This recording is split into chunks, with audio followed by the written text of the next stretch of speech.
구독, 좋아요 꾹꾹. 여러분 반갑습니다. 말씀창고의 서현 목사입니다. 오늘도 시청해주셔서 감사합니다. 여러분의 구독과 좋아요, 알람 설정으로 저의 채널을 응원해주세요. 항상 함께 해주셔서 감사합니다. 오늘은 열왕기하 6장 24절부터 7장 2절 말씀입니다. 오늘 말씀은 백성의 고통에 무책임한 지도자의 모습이 기록되어 있습니다. 하나님께서 어떤 일을 행하실 것인지에 대한 기대도 없고 지금 처해 있는 상황에 대해서 하나님을 원망하고 그리고 자신의 리더십을 지키기 위해서 하나님의 핑계를 대는 지도자의 모습이 기록되어 있습니다. 오늘 이 말씀을 통해서 우리에게 주시는 하나님의 마음을 함께 묵상해 보기 원합니다. 24절부터 말씀입니다. 얼마 후 아람 왕 벤하닷이 모든 군대를 소집하고 올라와 사마리아를 포위했습니다. 그래서 사마리아 성은 굶주림이 심했습니다. 포위는 오랫동안 계속돼 나귀 머리 하나는 은 80세겔에 팔리고 비둘기똥 4분의 1갑은 은 5세겔에 팔릴 지경이 됐습니다. 이스라엘 왕이 성벽 위를 지나가고 있었는데 한 여자가 왕에게 부르짖어 애원했습니다. 내 주 왕이여 저를 도와주십시오. 왕이 대답했습니다. 여호와께서 도와주지 않는데 내가 어떻게 너를 도울 수 있겠느냐? 타작마당에서 얻겠느냐? 포도주 틀에서 얻겠느냐? 그러고는 여자에게 물었습니다. 그래, 무슨 일이냐? 그녀가 대답했습니다. 이 여자가 제게 말하기를 내 아들을 오늘 내놓아라. 오늘 그 아이를 먹자. 그리고 내일은 내 아들을 먹자라고 했습니다. 그래서 우리가 제 아들을 삶아 먹었습니다. 그런데 다음날 저 여자에게 내 아들을 내놓아라. 우리가 먹자라고 했지만 저 여자가 아들을 숨겨버리고 말았습니다. 왕은 그 여자의 말을 듣고 나서 자기 옷을 찢었습니다. 왕이 성벽을 지나가자 백성들은 왕이 속옷으로 굵은 베옷을 입고 있는 것을 보았습니다. 왕이 말했습니다. 만약 사밧의 아들 엘리사의 머리가 오늘 그에게 붙어 있으면 하나님께서 내게 천벌을 내리셔도 좋다. 그때 엘리사는 자기 집에 앉아 있었고 장로들이 그 곁에 앉아 있었습니다. 왕이 사람을 자기보다 먼저 보내는데 그가 도착하기 전에 엘리사가 장로들에게 말했습니다.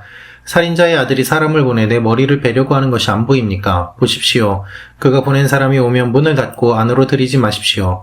그 뒤에 이스라엘 왕의 발소리가 들리지 않습니까? 엘리사가 아직 말을 끝내기도 전에 왕이 보낸 사람이 엘리사에게로 내려왔습니다. 왕의 말은 이러했습니다. 이 재앙이 분명히 여호와께로부터 왔다. 그런데 왜 내가 여호와를 더 기다려야 하는가? 그러자 엘리사가 말했습니다. 여호와의 말씀을 들으십시오. 여호와께서 말씀하십니다. 내일 이맘때 사마리아 성문에서 고운 밀가루 1스아가 은 1세겔에 팔리고 보리 2스아가 1세겔에 팔릴 것이라고 하십니다. 그러자 왕의 신임을 받는 한 장관이 하나님의 사람에게 말했습니다. 보십시오. 여호와께서 하늘에 창을 내신다 한들 이 같은 일이 일어날 수 있겠습니까? 엘리사가 대답했습니다. 내가 내 눈으로 직접 보게 될 것이다. 그러나 너는 그것을 먹지 못할 것이다. 여러분 오늘 말씀을 보면 어제 하나님의 능력으로 아람 군대가 돌아간 것을 우리가 보게 됩니다. 그런데 오늘 말씀은 그들이 다시 군대를 소집해서 이스라엘을 공격하는 내용입니다. 이번에도 하나님이 그들을 막아주실까요? 그렇지 않았습니다. 지난번에는 하나님께서 그들의 눈을 어둡게 하셔서 이스라엘을 구원해 주셨지만 이번에는 그들이 성을 둘러싸고 그 둘러싼 것이 오래됨으로 말미암아 성 안에 먹을 것이 아무것도 없어지고 그렇게 먹을 것이 없게 되어서 비참해진 모습이 묘사되고 있습니다. 그런데 악한 왕 여호람은 백성의 고통에 대해서 책임을 지지 않습니다. 그 책임을 하나님과 엘리사에게 떠넘기는 것이죠. 왕이 그런 태도를 보이니까 그의 신하도 하나님과 선지자를 무시합니다. 여러분, 백성이 고통을 받고 있습니다. 이 고통받는 원인은 무엇입니까? 결국에는 왕이 제대로 하지 못했기 때문입니다. 적의 공격에 대해서 대비하지 못했고 또한 백성들이 먹을 것에 대해서 제대로 준비하지 않았습니다. 그런데 왕은 그것에 대해서 책임을 지지 않습니다. 내가 하나님이냐? 왜 내가 책임을 져야 되느냐? 라면서 하나님과 엘리사에게 이 책임을 떠넘기는 것이죠. 왕이 그러니까 왕의 신하도 그와 같은 태도를 보이고 있습니다. 여러분 리더를 따라가게 되어 있습니다. 리더가 현명해야지 따르는 사람들도 현명해집니다. 어리석은 리더 밑에서 현명한 사람이 나올 수가 없습니다. 그것이 영적인 원리입니다. 영적 타락을 보이는 사악한 왕이 하나님을 경외하지 않고 무시하니까 그의 신하도 역시 하나님을 무시하는 것이죠. 하나님이 하늘에 창을 낸다고 해서 이 상황이 바뀌겠느냐라고 이야기를 할 정도가 되니까 말입니다. 24절부터 말씀을 다시 한번 살펴보면요. 아람 왕 베나닷이 모든 군대를 소집하고 올라와서 포위하게 됩니다. 멀쩡하게 돌아갔던 그가 다시 한번 전열을 가다듬고 공격하러 오는 것이죠. 사마리아 성은 포위가 계속되니까 먹을 것이 없어서 굶주리게 되었습니다. 나귀 머리가 팔릴 정도였습니다. 나귀 머리가 먹을 것이 무엇이 있겠습니까? 그럼 더 나아가서 율법에 나귀 머리는 먹는 것이 금지된 그러한 품목이었습니다. 그럼에도 불구하고 이와 같은 것들이 거래됐다는 것은 그만큼 먹을 것이 없었다는 것을 의미하죠. 더 나아가서 비참한 상황이 기록되어 있습니다. 한 여인이 왕에게 부르짖는데요. 이 여인은 어떠한 상황입니까? 자신의 아이를 먼저 잡아먹었는데 이제는 다른 사람의 아이를 먹으려고 할 때 그 여인이 거부하니까 그 문제를 해결해 달라고 왕에게 온 것입니다. 상상할 수 없는 내용을 가지고 왕에게 찾아와서 이야기를 하고 있는 것이죠. 이 여인이 왕을 찾아왔습니다. 그 정도로 백성들 모두 다 고통을 받고 있는 상황이었습니다. 그런데 왕의 대답을 보십시오. 하나님이 안 도와주시는데 내가 어떻게 너를 도울 수 있느냐 라면서 비웃는 듯한 반응을 보이고 있습니다. 타작마당에서 얻겠느냐, 포도주 틀에서 얻겠느냐. 그러면서도 이 여인에게 어떤 상황인지를 물어보는 것이죠. 그런데 이 여인이 이야기를 하는 것을 들어보니 비참합니다. 먼저 아들을 삶아 먹었는데 아들을 숨겨놓고 저 여자는 내놓지 않고 있다는 것입니다. 그런데 여기에 대해서 왕은 자기 옷을 찢었습니다. 안타깝다는 것이죠. 할 수 없다는 것이죠. 자신의 감정을 표현합니다. 그러나 이렇게 자기 옷을 찢은 결과, 화를 낸 결과, 분노한 결과 그는 어떠한 결론을 내리고 있습니까? 엘리사를 죽이려고 하는 것이죠. 여러분, 방향이 잘못되지 않았습니까? 누가 지금 공격하러 왔습니까? 엘리사입니까? 아닙니다. 근데 왜 엘리사를 죽이려고 합니까? 엘리사가 아무런 문제도 해결하지 않고 있기 때문이다라고 그가 판단하기 때문입니다.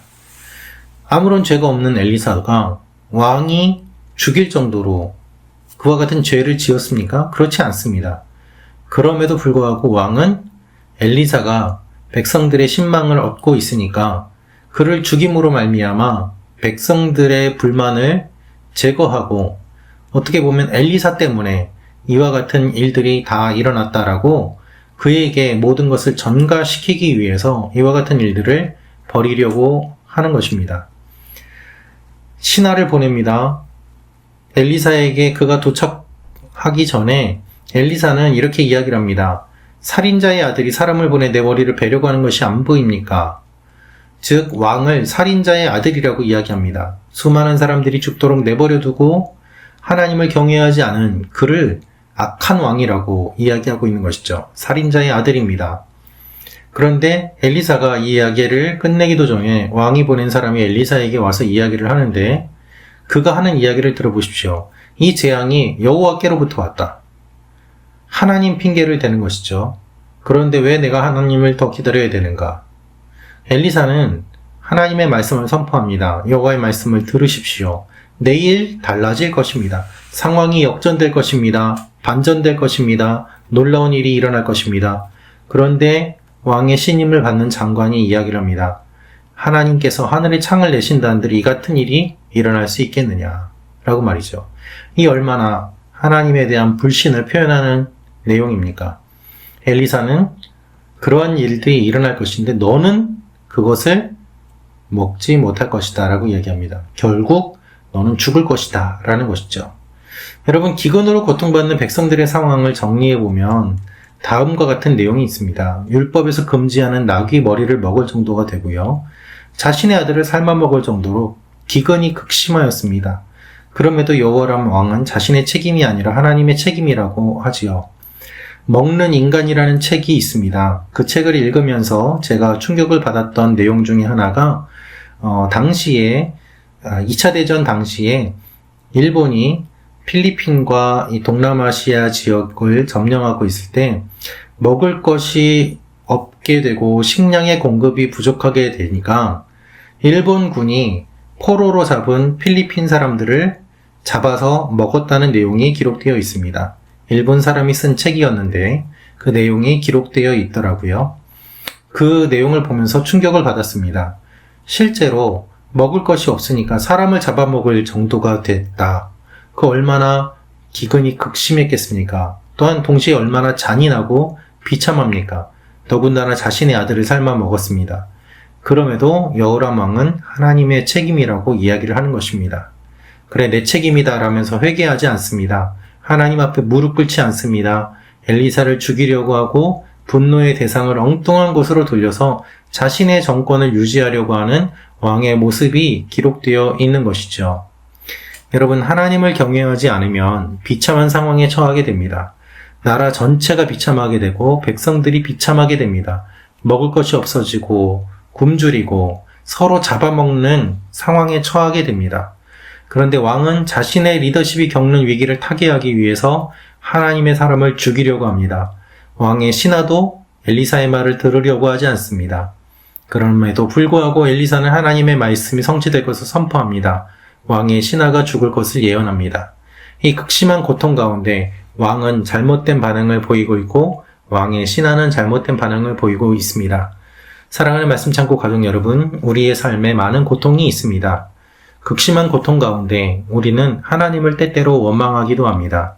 그러나 선을 넘어서는 안 됩니다. 그리고 하나님 앞에 다시 한번 바른 모습으로 나아가야 됩니다. 우리는 하나님 앞에서 어떤 반응을 보입니까? 나의 죄를 회피하기 위해서 다른 사람 핑계를 대고 있지는 않습니까? 하나님 핑계를 대고 있지는 않습니까? 그리고 잘못된 대상을 공격하고 있지는 않습니까? 하나님 앞에 회개하며 우리의 모습을 돌아보고 주님께서 원하시는 반응을 보이는 여러분과 제가 되기를 원합니다. 기도하겠습니다.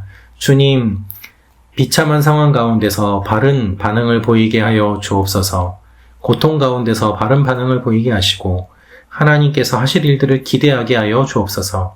예수님의 이름으로 기도합니다. 아멘.